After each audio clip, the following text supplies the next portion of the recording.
له څو پیړیو وروسته پر جهان لکه عمر، له څو پیړیو وروسته پر جهان لکه عمر، تاریخ بیا به را نشي بل ځوان لکه عمر. له اوسه د مهدي آخر زمان تر وخته پورې، له اوسه د مهدي آخر زمان تر وخته پورې چې را دې شي کامل ولی انسان لکه عمر. د همدې شعرونو مالک د انقلابونو و حماسو د سرلارو شاعرانو له جملې څخه نوښتګر انقلابي شاعر مولوي محمد هاشم ذاکر صاحب را سره دی. ذاکر صاحب د نیکمرغه کوچني اختر د مبارکۍ ترڅنګ د العصر د اختریز بنډار په دغه ځانګړي پروګرام کې درته ډیر زیات ښه راغلاست او هرکلی وایو. ستړی مه شئ. ذاکر صاحب مخکې د تاسو څو بیتونه دلته ولوستل د پروګرام کې، دغه بیتونه مو څه وخت لیکلي دي؟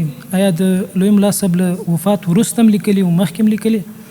او د دغو بیتو په اړه به یو څو معلومات راکړئ، څه وخت لیکل شوي دي؟ بسم الله الرحمن الرحیم. د العصر ادبي او فرهنګي انجمن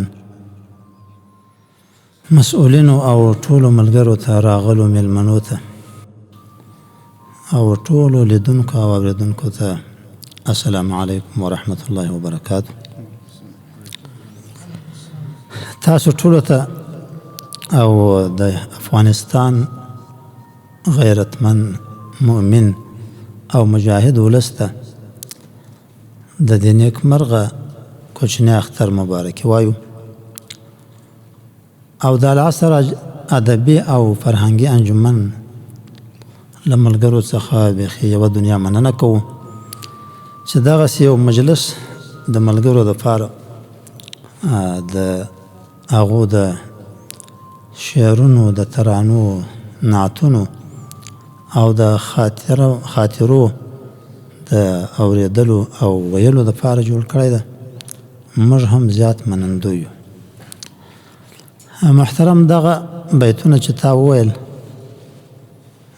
دغه ترانه بهر صاحب ویلې ده، یوه غټه ترانه ده.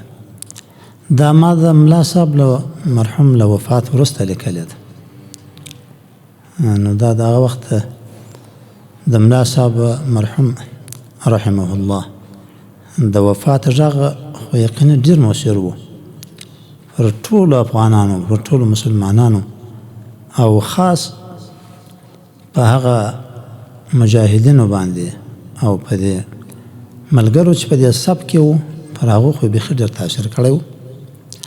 نو دا کېدای شي د هغه تاثیر او د ملا صاحب د خلا چې دا رامابین ته سوه، د دې وجه وه چې موږ یې دې ته وهڅولو چې دغسې یو بیتونه ولیکو. ډېر ښه، ماشاءالله. ذاکر صاحب،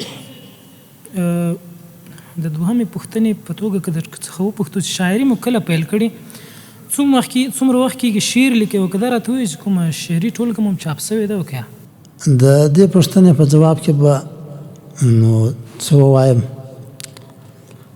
شاعري خو ډېر وخت کېږي، خو چې د جناب درویش صاحب وخت ته یې واخلي بیا نو لږ وخت کېږي.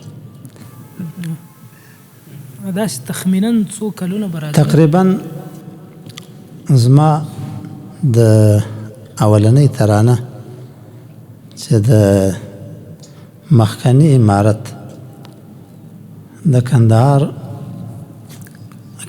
راډیو څخه غالبا د حاجي صاحب محترم په آواز کې دغه ترانه نشر سوه.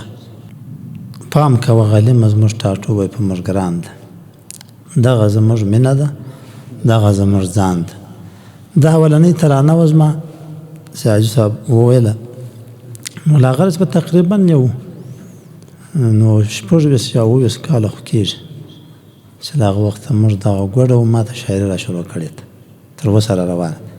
ماشاءالله. بیخي شاعري خو د خدای ګوډه ماته نه کېږي، بیخي خوندوره شاعري ده.